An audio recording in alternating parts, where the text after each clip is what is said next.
If you have anything that you do on a repetitive basis and you want to make sure that you capture that workflow or the quality of that work in a way that you can do it on a repetitive basis with AI, one of the first things you want to think about creating is a skill. But one of the biggest problems with skills, as powerful as they are, is many times they're often tied to your usage limits inside of ChatGPT Work, Codex, Claude Code, or Claude Cowork. And in this video, I'm going to show you how to use your Claude skills, your ChatGPT skills on other surfaces where the usage limits are a lot more generous and you still get the same quality of your work. So make sure you watch the full video and make sure you save this somewhere, because this is absolutely going to be a game changer for you. It's going to extend your usage limits and allow you to offload some of those workflows to one of the most powerful and least expensive environments in the AI market right now. If you open up any of your skills or plugins inside of Claude Code, you're going to see that there are several different files that come together to actually give the system the workflow, the knowledge, the tools, the context that it needs to actually automate your work.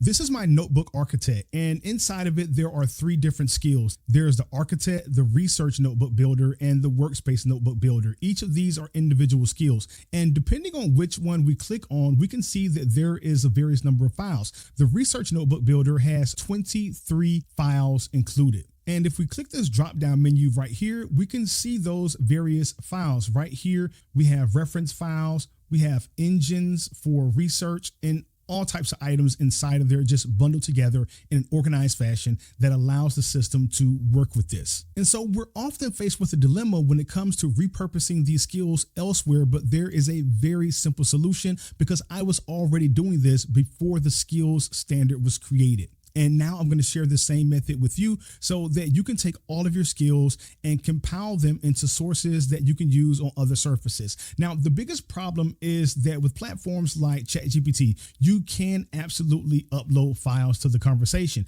but you're going to be limited by the number of files that you can upload. And to be honest with you, that's a very messy way to try to do this. One of the best ways to set this up is to create a project or a custom GPT, but I recommend creating a project because not only can it do everything that a custom GPT does, but it also allows you to keep those conversations bundled together. And besides that, things have changed with custom GPTs, and new GPT creation and publishing are not available on personal ChatGPT accounts, including free, Gold Plus, and Pro, even though I just created this skill compiler GPT. And the only warning I got was that it is not allowed to be publicly shared. So maybe you can still create them, you just can't share them publicly. Either way, I'm going to give you the prompt and the file to set this up for yourself. But for now, I'm just going to copy these instructions. We're going to name our project Skill Compiler, and I'm going to leave memory as default. That way it can pull from the library, which is very important because we already have documents, folders, files, and other data uploaded to the library. So leave memory default. And then we're going to create the project. Now that we have our new project, click on the three dots, project settings, instructions, and paste in those instructions we just copied from the custom GPT. Again, it doesn't matter. They work the same way. And when it comes to sources, we're going to upload that same single document. And then to start our first conversation, we're simply going to say, compile a skill for me. Walk me through uploading the source files first, then rebuild it as a portable skill pack. The skill compiler is going to explain to you how it's actually doing the work. And then all you have to do is start uploading the files. And I can only upload 20 files at a time. You've already uploaded this file. Try uploading something new. And that should be 20. That's 20. We're going to drop those in and then accepted those. So this is batch 1 of 3. This is batch 2 of 3. And now I have 3 remaining files. Hopefully I don't hit a file limit in the upload process because they do have one. This is the final batch and it's good to compile now. And so now it's generated the complete portable skill pack. And all we want to do is download this. And then we want to take those 16 markdown files. And instead of uploading them directly into a ChatGPT project, the first thing we're going to do is we're going to upload them to a Google Drive. Create a folder with the same name or project if you're in a workspace account, and then upload your files. And you can see that the 16 files have been uploaded to this Google Drive. Now that we have our files uploaded to our folder, we want to back out to this level here. We want to come to the permission section and we want to change this from a viewer to an editor. And then we want to copy the link and click done. And notice that we're choosing the Gemini Notebook Architect. Now when we return to ChatGPT, we want to select sources, Google Drive, and then we want to paste the URL to the folder here because you can link docs, spreadsheets, slides, and folders. So I always recommend just using a folder. It's a lot cleaner. Click add, and this is going to sync this folder with this project. So I want to drop a quick bonus on you before we keep going. After I recorded this, I realized there's an even faster and easier way to do this if your skill was created inside Claude Cowork, Codex, or another environment that already created the actual skill files on your computer, like they are if you have Agent Builder Pro or you're inside of the Agent Fluency community and you've used that tool to start automating your work. If all you want to do is run that skill inside a ChatGPT project, then you don't necessarily need to compile it first. Just follow these simple steps. The first thing we want to do is create a Google Drive folder where we're going to upload the file. So I'm going to upload my course builder mats. And here's a Claude Cowork folder that has a copy of all of the plugins and skills from my Claude account when I brought everything over to Codex. And this is the folder that we want. So all I have to do is drag and drop that folder right here. And you can see that there are 281 items inside of this folder. And look how fast they're uploading. Now, while that is setting up, we want to create a project course builder mats, leave it on default memory so it can read the library just in case, have access to outside files. Then we want to click on sources, add sources, Google Drive. We want to change the permissions on the folder, copy the link, done, paste in the folder link, add. Now that that's synced, we want to go to the three dots, project settings, and you want to add a simple instruction that says, use the connected Google Drive folder as the source for this skill. Inspect the files in that folder, locate the primary skill instruction or router file that governs the workflow and read it first. Follow its instructions and routing logic. Loading any reference supporting files as needed. Treat those instructions as the authoritative workflow for this project. And then we want to click save. And just like that, we have it set up. That's basically it. ChatGPT can locate the router, understand how the files work together, and run the skill from the Drive folder. The compiler method I showed you is still useful when you want to reorganize the skill,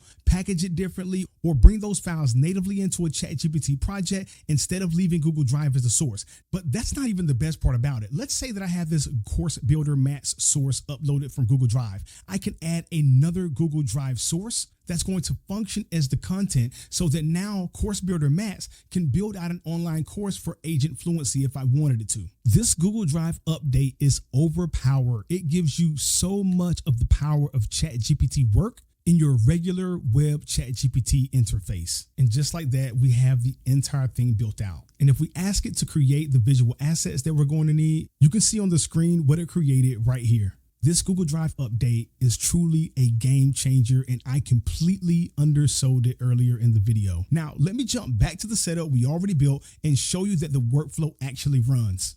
The Gemini Notebook Architect is a skill that I use to configure my Gemini notebooks for research or for workspaces. And all you have to do is talk to it and it's going to walk you through it. Now, if you notice, I am in chat. I am not in work because my usage is at 0% remaining, but I can still use this workflow or any of my other workflows I choose to set up. I want to set up a workspace for studying how to grow my business based on the things that I've learned from the past 3 years inside of ChatGPT and Claude. And now it's reading the skill router instructions, which are going to tell it to read the context files, which we've uploaded to Google Drive already so that, of course, it knows exactly what to do. So the scope is still too broad for one workspace. The notebook architecture calls for narrowing a workspace to one focused business function before we build it. So pick the closest of these 8 directions. And you notice they want us to take this further in ChatGPT Work, but we're out of usage. We're just going to close that down because we don't need it. Let's say I go with number 6, content and thought leadership. Or you know what? I know you guys hate it when we do that.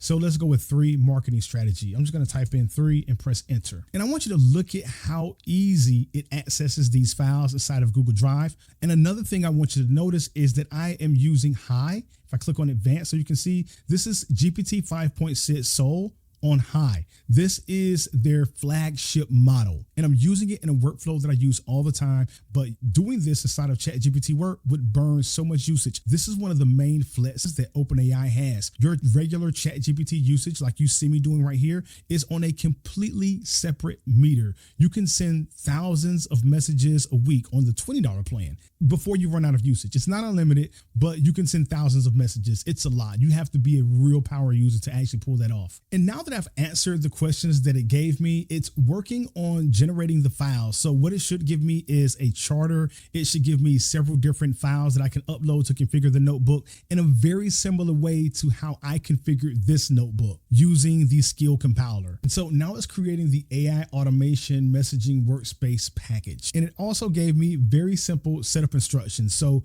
this worked exactly as it was supposed to. And now all I have to do is download the complete workspace pack. We're going to go to notebook.google.com, create a new notebook. We're going to select Drive for our sources. We're going to go to My Drive, and then we're going to find the AI automation messaging folder. We see our files here. Select the first one, press Shift, select the last one, insert. Now that the files have uploaded, we're going to come to the top and we're going to click on Configure Notebook. And then right here where it says we can define our conversational goal, style, or role, we're going to choose Custom. And we're going to paste in the instructions that we copied earlier from our workspace charter for AI automation messaging. Then we're going to choose our response length. We're going to leave it at default for now and click Save. And now that we have it set up inside of Gemini Notebook, we also want to make sure that we set this up inside of ChatGPT. And again, for the sources, add source, Google Drive, we paste in the link for the folder, and we let it sync. And after it sync, let's say we go and we say something like, I was looking at the charter and I think that 20K a month in revenue in 90 days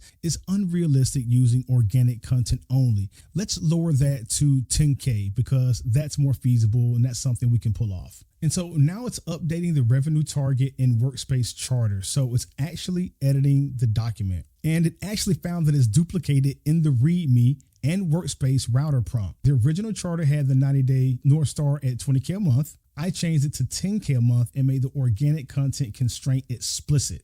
I also synchronized the duplicated North Star in the README and Workspace router prompt so the workspace doesn't keep optimizing toward 20K elsewhere. So now it did give us some new documents, but that's not what we want. We wanted to edit the actual Google Drive files. Please edit the actual sources. Allow ChatGPT to use Google Drive. Update an existing Google Drive file by replacing its bytes with a local markdown file. Always allow. So ChatGPT says it's done, so we can go and check, but let's just look right here first. This is the charter, and we can see that it now says 10K a month. We can open it in Google Docs, and we can see that it says 10K a month. We can also come over here to Gemini Notebook, and we see that it still says 20K a month. We have to sync our Gemini Notebook. Let's refresh the browser, open our charter, and now we see that it's 10K a month in revenue. And so whatever we do inside of ChatGPT is automatically going to impact those files, but it's also going to impact our files inside of Gemini Notebook.